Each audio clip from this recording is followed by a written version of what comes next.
Bagaimana hukumnya mendengarkan dan menggunakan alat musik menurut Islam? Syekh Yusuf Al-Qaradawi, nama kitabnya Min Fiqhid Daulah, nama kitabnya Fiqhul Musiqa wal Aghani, sudah diterjemah ke bahasa Indonesia, penerbit Gema Insani Press. Al-Ghina Mithlul Kalam, musik itu sama macam kalam, cakap, ngomong. Kalau ngingat mati, ajak perang jihad fisabilillah, boleh. Tapi kalau musik mengajak berzina, musik ngajak bunuh diri, dulu ada musik kalau kita dengar bawaan kita mau mati aja, habis itu kita pun bunuh diri, tak boleh. Musik ngajak berzina, cinta satu malam, tak boleh. Tapi kalau ngajak ingat mati boleh. Orang kaya mati, orang miskin mati, boleh. Bila Israel datang memanggil, boleh. Tapi jangan dinyanyikan waktu acara pernikahan. Ustadz, kan zaman sekarang banyak wanita yang menggunakan bulu mata tempel. Yang bulu mata ini yang mana? Ini. La'anallahul washimat. Allah melaknat tukang buat tato. Wal mutashimat, minta buatkan tato. Wal mutanammisat, mencabut, mencukur, merubah. Wal mutafallijat, mengotak-atik gigi. Kalau giginya memang tak layak, boleh. Ada, kalau senyum dia 3 hari kita tak bisa tidur. Nah, itu boleh, dia bawa ke dentis, boleh. Tapi yang sudah layak, banyak sekarang orang sudah layak, bagus, dia otak-atik. Dipakai dulu kawat jemuran, sekarang untuk gigi.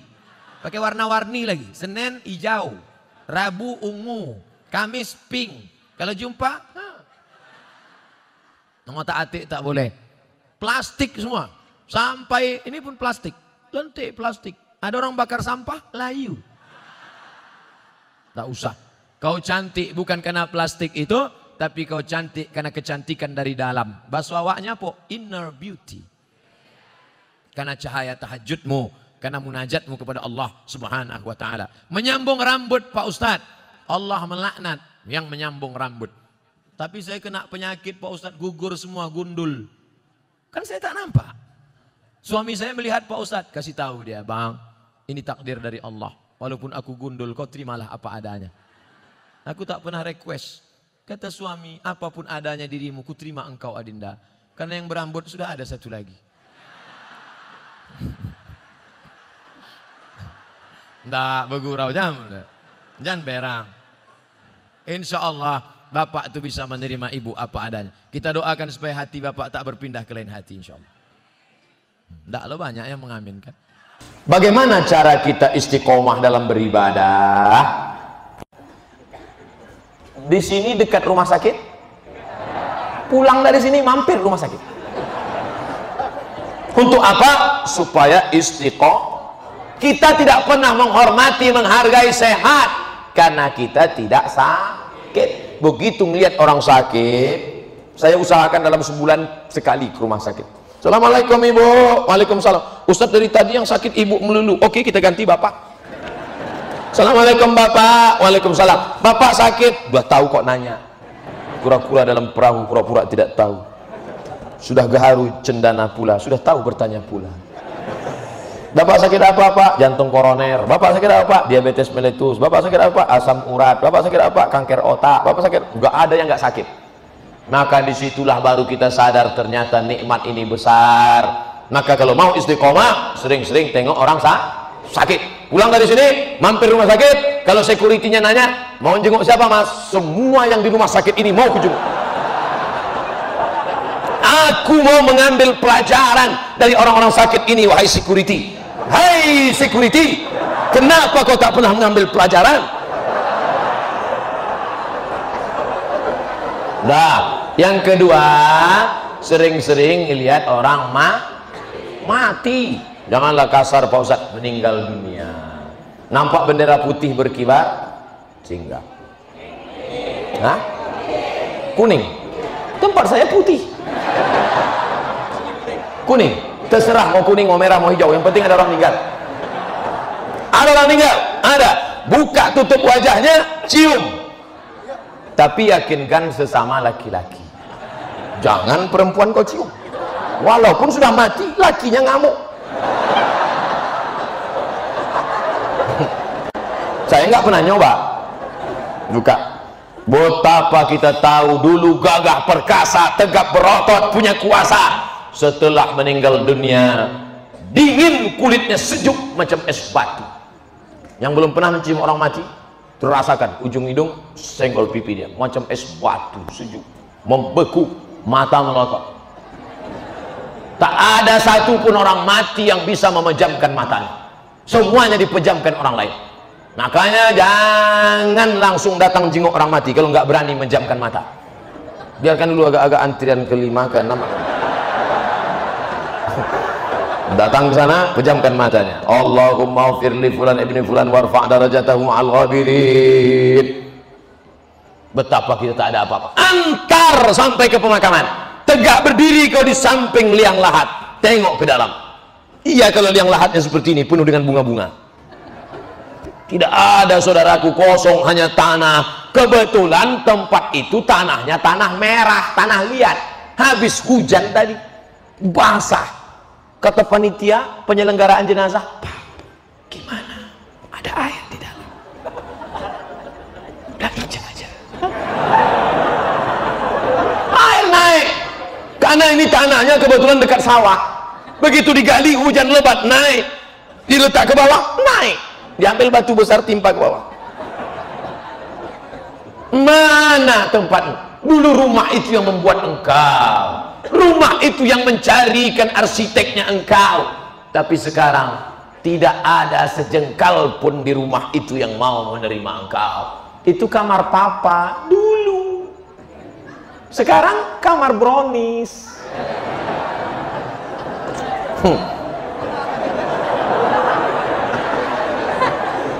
Pertama, lihat orang sakit. Kedua, lihat orang mati. Ketiga, lihat liang lahat. Keempat, jangan putus sering ikut pengajian live maupun streaming.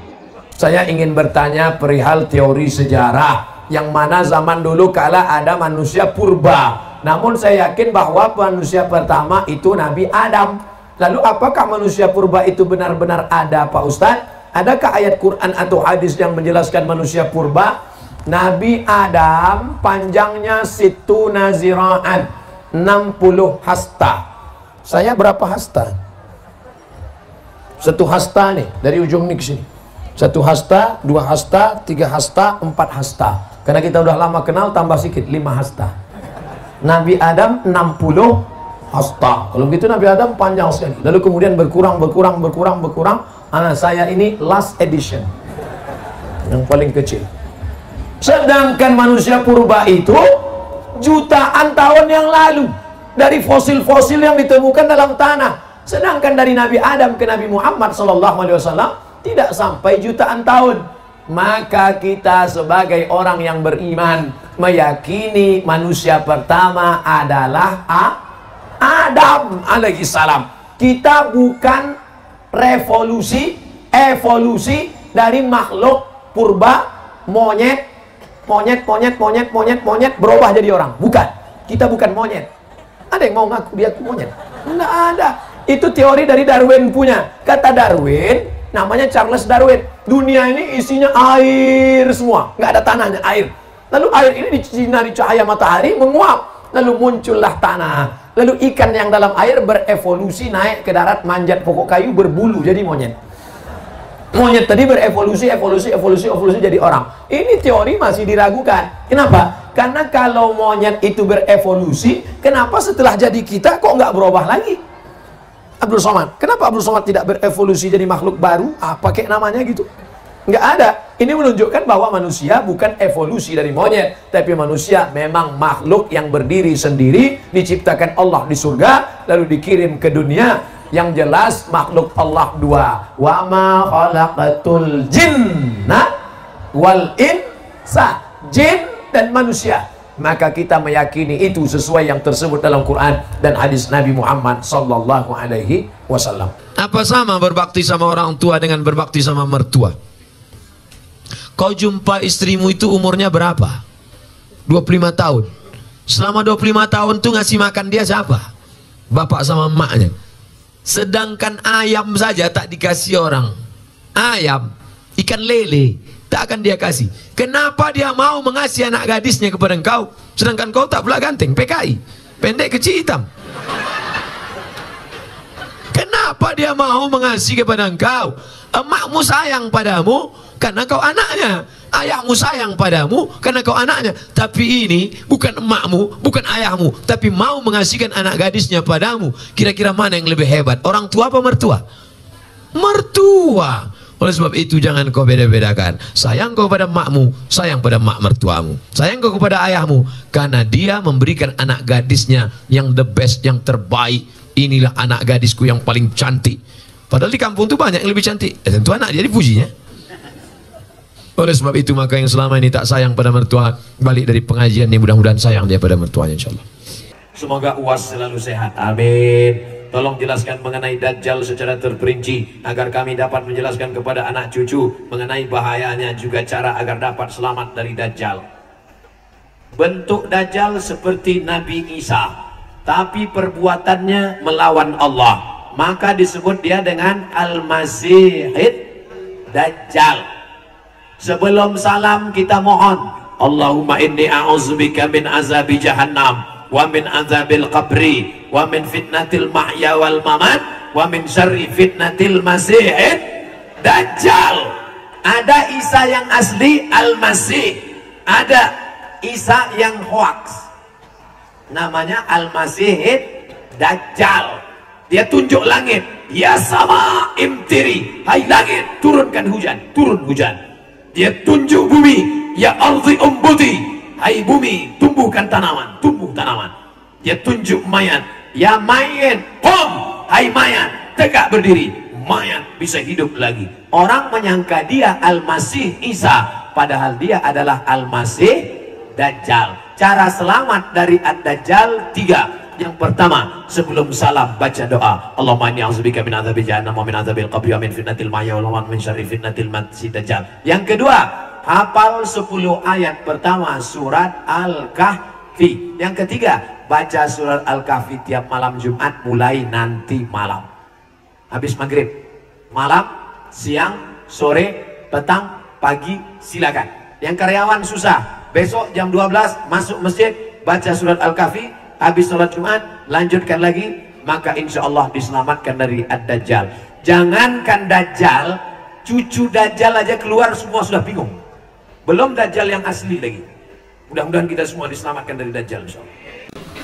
Apa hukumnya Muslim mengucapkan selamat Natal dan Tahun Baru bagi non-Muslim dan Nasrani? Karena kita Muslim, ada juga teman yang Nasrani. Hai tetanggaku, hai abangku, hai saudaraku, engkau tidak seakidah denganku. Kita sudah lama berkawan sejak kecil, kita sudah lama bertetangga sejak dulu. Aku yakin dan percaya kau tidak tersinggung kalau aku tidak mengucapkan selamat Natal, karena ini terkait dengan akidahku. Sebagaimana aku datang ke rumahmu, saat itu kau sudah makan B1 dan B2, kau ajak aku, somat, ayo kita makan. Kemudian aku tidak mau, dan saat itu kau juga tidak tersinggung, karena itu bagian dari ajaran agamaku. Sebagaimana kau tak tersinggung waktu kau ajak aku tolak makan B1 B2, begitu juga kau tak tersinggung saat aku tidak mengucapkan Natal, karena Natal terkait dengan akidahku, saudara. Maka mudah-mudahan kita semua tetap menjaga persatuan sesama umat Islam, ukhuwah Islamiyah, persatuan antara sesama warga negara Republik Indonesia yang tidak seagama. Saudara yang Katolik, saudara yang Protestan, aku yakin kau paham. Orang yang tak paham, yang resek aja yang mencokel-cokel masalah ini. Betul? Apa tanda-tandanya tobat seseorang itu diterima Allah Subhanahu wa Ta'ala? Ada perubahan. Aku alhamdulillah sudah hijrah, sudah tobat. Apanya berubah? Dulu celananya pendek, sekarang sudah tertutup. Tapi kalau ngaku tobat, tak ada. Sombongnya minta ampun. Ustaz, saya sudah tobat nih Pak Ustaz. Kalau Ustaz nggak percaya, tanyalah seluruh Batam nih, mana hotel yang tak pernah saya ajak PTS berzina. Tanyalah semua, mana yang minum kampur tua, kasbek, mix, semua tak pernah saya minum. Ini tobat apa mau cerita kesombongan? Orang tobat kok bangga dengan masa lalu dosanya? Kalau cerita dosa melelehkan air mata, bukan aku sombong. Ada perubahan dalam perilaku. Pak Ustaz, itu dulu orang pelitnya minta ampun, bakhil Pak Ustaz. Tapi setelah dia tobat Pak Ustadz, sekarang kalau ada penggalangan dana, oh berapa? 5.000 perak. Bagaimana hukum cadar itu Ustaz?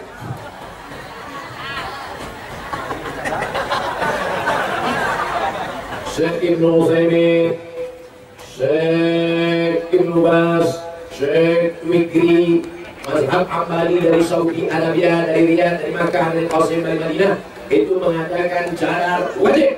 Antara yang bercadar dengan yang tak bercadar, nanggalah, nggak apa-apa.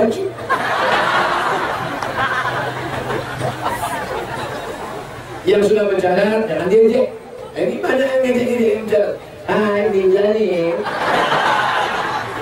Perempuan bercadar berarti dia menjalankan ajaran Islam. Kalau kau mengejek perempuan bercadar berarti mengejek ajaran Islam. Mengejek ajaran Islam berarti mengejek Nabi. Sama juga poligami ajaran Islam. Mengejek poligami berarti mengejek.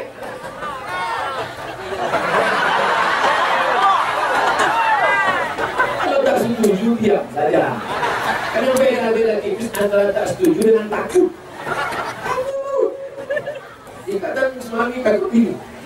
Ustadz, kalau pergi ke Mekah untuk haji tapi uangnya pinjam dari bank boleh apa tidak? Bank Syariah, Bank Aceh Syariah, boleh. Masa ngutang ibadah Pak Ustadz? Boleh ngutang. Pak Haji pinjam duit 2,5 juta, aku mau kurban. Kurban bulan berapa? Bulan Zulhijjah. Nanti kelapaku panen bulan Muharram. Boleh. Ada yang akan membayarnya, boleh. Yang tak boleh itu Pak Haji pinjam duit 2,5 juta, apa yang akan kau bayarkan? Kuserahkan pada Allah Subhanahu wa Ta'ala. Nah itu tak boleh. Misalnya kau PNS, lalu pergi kau ke Bank Syariah, lalu kata orang Bank Syariah ini akadnya murabahah, nanti dapat bantuan. Sebelum berangkat sudah lunas. Saya tidak tahu di Gayo Lues. Kalau di Pekanbaru Riau, store 2017 berangkat 2031.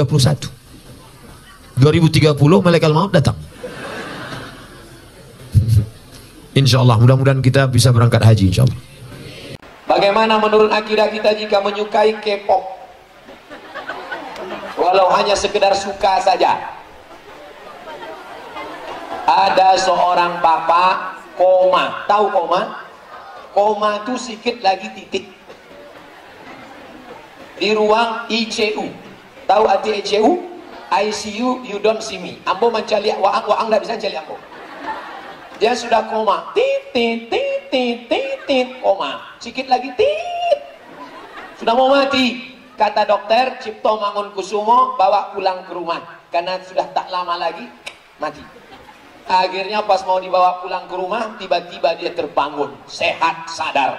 Dokter heran, ditanya, kamu tadi pingsan, koma? Iya. Kenapa tiba-tiba bangun? Apa yang kau lihat? Ketika aku sedang koma tadi, tiba-tiba ada orang yang datang kepada aku dan bertanya, kapan tabligh akbar? Siapa yang datang? Ustaz Somad. Dan dia jumpa saya langsung, mengaku katanya waktu dia koma itu Ustaz Somad datang bertanya, kapan tabligh akbar? Akhirnya dia terkejut, dia terbangun dan dia buat tim pengajian tabligh akbar.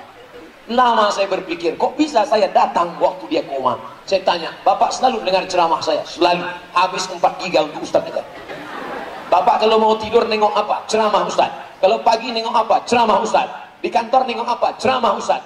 Baru saya paham, apa yang paling sering kita tengok, itulah yang akan datang waktu kita koma dan sakaratul.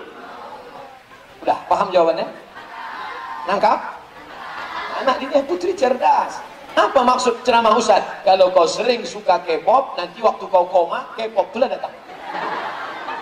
Kalau kau suka nonton Bollywood India, nanti waktu koma ada datang Amitabh Bachchan sama Sanjay Dutt.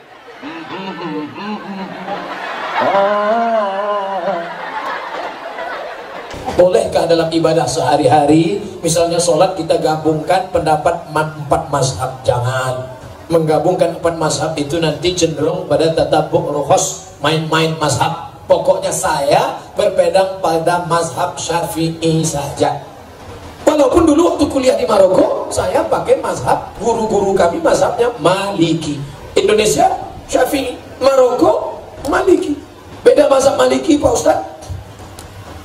Mazhab Syafi'i kalau wudhu air 1, 2, 3, nanti air untuk telinga 1, 2, 3. Mazhab Maliki.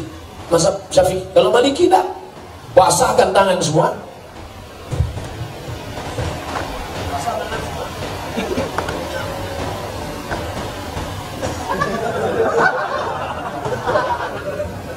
Mazhab Maliki mengusap kepala langsung dengan telinga 1 kali usap.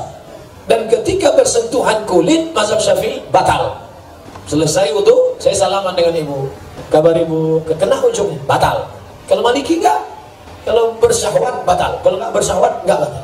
Pas ada acara nikah, selamat ya, barakallahu lakum, kena ujung. Habis itu dia salat, Allahu Akbar. Loh, ente kok enggak wudu? Enggak batal. Aku kan enggak ada syahwat. Mantinnya jelek enggak syahwat. Tapi saya tidak main-main mazhab. Walaupun saya tahu mazhab Maliki, saya tetap istiqomah pakai mazhab Syafi'i, karena cenderung nanti khawatir main-main mazhab. Bismillah mazhab Syafi'i jahar. Bismillahirrahmanirrahim. Alhamdulillahi rabbil alamin. Mazhab Hambali bismillahnya sir. Alhamdulillahi rabbil alamin. Salat subuh mazhab Syafi'i pakai kunut. Sami Allahu liman hamidah. Allahumma hdina fi man hadait wa afina fi man afait. Mazhab Maliki kunutnya sebelum rukuk. Wa lam yakul lahu kufuwan ahad. Tapi saya tak main-main mazhab. Subuh tadi saya jadi imam di Jambi. Saya pakai mazhab Syafi'i. Sami Allahu liman hamidah. Tapi bagi saudaraku yang dari Ormas Muhammadiyah mentarjihkan mazhab Hambali, silakan tidak pakai kunut, jangan kelahi gara-gara ini. Dulu antara NU sama Muhammadiyah berdebat sampai jam 3 malam. Subuh pakai kunut, kata NU, kata Muhammadiyah enggak pakai kunut. Alhamdulillah sekarang tidak ada lagi pertikaian karena sama-sama enggak sholat subuh. Yang penting sholat subuhnya.